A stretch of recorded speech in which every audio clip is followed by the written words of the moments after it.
Ebola continues to dominate the headlines. Modeling studies say that there's probably at least 1,000 cases there, even though the official number is around 600. This is because this outbreak has been ongoing for some time. There's an undercounting of cases. And why had it been going on for so long? There was diagnostic delays. Systems failed because this was a rare strain of Ebola, not picked up on the initial testing. And there's been some finger pointing about this. And one theme is that USAID, which used to operate in the DRC, has been dismantled. And if they were there, they would have been able to sound the alarm. Maybe they wouldn't have been able to stop this, but they would have been able to get us to know what was going on earlier. And remember, USAID was something that Elon Musk, when he was running the Doge program, dismantled. And there's even a video of him talking about cutting Ebola funding, which he then put back in. And he said, no harm, no foul, basically. But there may have been harm and they may have been foul.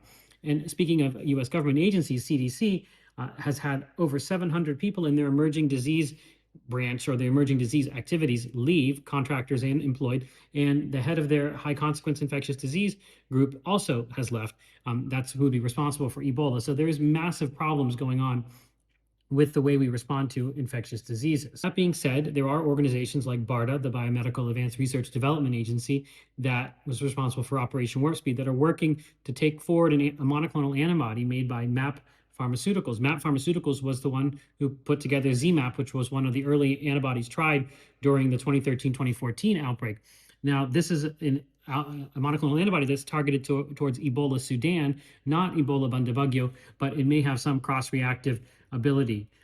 Other countermeasures, the University of Oxford is developing a vaccine very similar to the AstraZeneca vaccine that they use for COVID, using with the Serum Institute of India. They said that might be in the field within 3 months or so. We'll have to see if these clinical trials get off the ground. It's going to be very hard to do, and we'll have to see what they come to in fruition. There's been some stories about the travel ban that the U.S. has enacted. Remember, I said that this travel ban is not going to do anything. It's actually the wrong thing to do. One of my colleagues, Alex Phelan, was quoted in The Guardian talking about the fact that this is something that is going to make it harder for people to go and volunteer there or to take care of people there. Because remember, these types of travel restrictions cause it harder to get resources there. So if you're a healthcare worker that might want to go and fight this outbreak, you're going to think twice if you're going to be subject to a travel restriction. We're already getting questions about travel restrictions for people going to other countries, not even the three that are named in this travel ban.